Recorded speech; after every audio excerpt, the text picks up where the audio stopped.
Fibre का order मिलने के बाद क्या आप चाहते हैं कि आपको भी ये ऐसे रिव्यूज मिले और इसी तरह आप ग्रो कर सकें फाइवर के ऊपर? अगर आप वाकई चाहते हैं तो इस वीडियो में मैं आपको ऑर्डर लेने के बाद का जो एक पूरा फेज है उसको आपके साथ डिस्कस करने वाला हूं और इंपॉर्टेंट पॉइंट्स हैं कि जिनको आपको सीखना जरूरी है। बहुत कम लोग ये इंफॉर्मेशन शेयर करते हैं, सो मेक श्योर कि इस वीडियो को कंप्लीट देखिए। अस्सलाम वालेकुम व्यूअर्स, मैं हूं सलीम रजा हैकल। आप तमाम व्यूअर्स को डिजिटल हैकल यूट्यूब चैनल के ऊपर वेलकम करता हूं। दोस्तों, फाइवर के ऊपर जो सबसे ज्यादा इंटरेस्टिंग बात है वो ये है कि आप लोग ऑर्डर जब ले लेते हैं, आपको एक तो ऑर्डर बहुत मुश्किल से मिलता है, तो ऑर्डर लेने से पहले का जो एक फेज था वो आपको मैंने इससे पहले बार बताया है। लेकिन आज की इस वीडियो में ऑर्डर लेने के बाद का जो एक पूरा फेज होता है मैं उसके ऊपर आपको तफसील बताने वाला हूं, तो मेक श्योर कि तो गौर से सुनिएगा। और अगर आप लोग कुछ काम कर रहे हैं और लगता है कि आप लोग डिस्ट्रैक्ट हो जाएंगे तो बाद में सुन लीजिएगा। सबसे पहला पॉइंट ये होता है कि आप ऑर्डर जब ले लेते हैं तो ऑर्डर लेने के फौरन बाद से तो ऑर्डर मिल जाता है।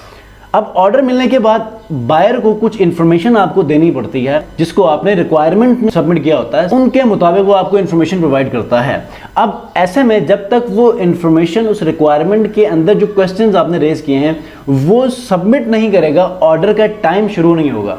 तो ऑर्डर का टाइम शुरू करवाने के लिए सबसे पहले बायर का उन इंफॉर्मेशन को सबमिट करना जरूरी है।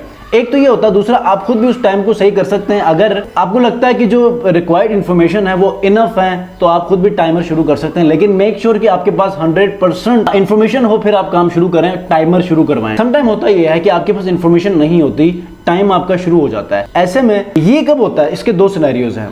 एक तो जब आप कस्टम रिक्वेस्ट भेजते हैं तो तब कस्टमर या बायर जब तक इंफॉर्मेशन प्रोवाइड नहीं करेगा वो टाइमर शुरू नहीं होगा। लेकिन दूसरे सिनेरियो में ये होता है कि आप ऑफलाइन बैठे हुए थे, आप या फाइवर से दूर बैठे हुए थे, बायर ने आपके किसी भी गिग के ऊपर ऑर्डर प्लेस किया है तो वहां पर ऑर्डर ऑटोमेटिकली शुरू हो जाएगा। अब समटाइम मेरे साथ भी ये हुआ है कि ऑर्डर शुरू हो चुका था, एक दिन बाद मैंने वो देखा तो तकरीबन 18 आवर्स 15 आवर्स 10 आवर्स गुजर चुके होते हैं। ठीक है, समटाइम ऐसा होता है। ठीक है, तो ये एक रेयर केस है। ऐसे में ऐसी सिचुएशंस को भी हैंडल करना इटसेल्फ अ स्मार्ट वर्क। ठीक है, फ्रीलांसिंग करनी है तो कभी जल्दी डिलीवर करेंगे, कभी लेट होगा, कभी पता भी नहीं चलेगा ऑर्डर आ चुका है, तो ये ऐसा होगा। ठीक है, तो आप लोगों ने मेक श्योर कि ये सारी चीजें फिक्स करने के बाद काम शुरू करना है, एक चीज। दूसरी बात ये है कि बायर अक्सर क्या करता है कि बायर ऑर्डर पुट करने के बाद, ऑर्डर प्लेस करने के बाद वो ऑफलाइन हो जाता है। तो ऑफलाइन होने से पहले जितने रिक्वायर्ड क्वेश्चंस हैं ना वो सारे पूछें।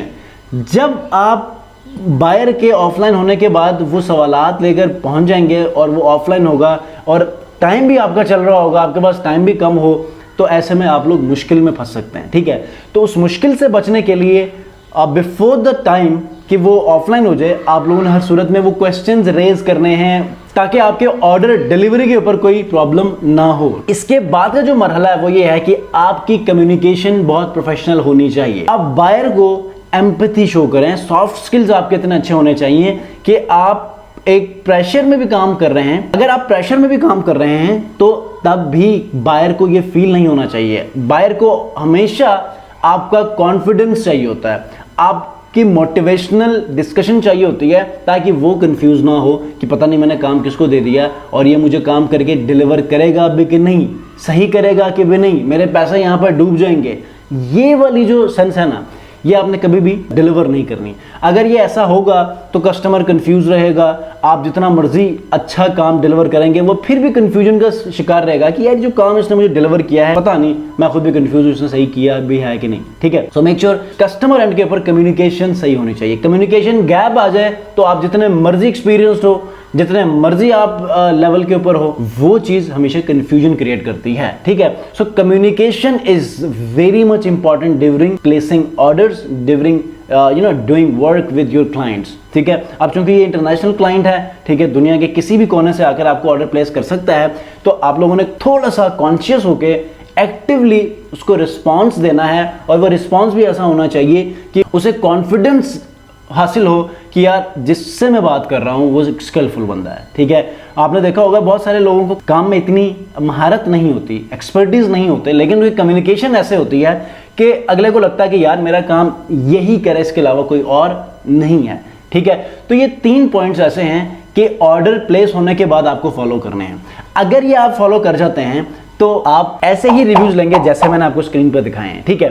सो मेक श्योर कि इनके ऊपर वर्किंग करें। अच्छा, और भी सवालात में से आप में से बहुत सारे लोग ये पूछते हैं कि सर स्किल भी इंपॉर्टेंट है। डेफिनेटली आप कम्युनिकेशन भी करेंगे, आपके पास स्किल सेट ना हो तो फिर रिव्यू तो जाया है, ठीक है। आपको रिव्यू मिलेगा, रिव्यू क्या मिलेगा आपको, आपकी रेटिंग गिर जाएगी और उसके बाद आप बैन कर दिए जाएंगे, ठीक है। तो मेक श्योर कि you must have skill on the first priority, उसके बाद आपका कम्युनिकेशन होना चाहिए, और जब ये दो चीजें मिलती हैं तो आपका बिजनेस ग्रो कर जाता है, ठीक है जी।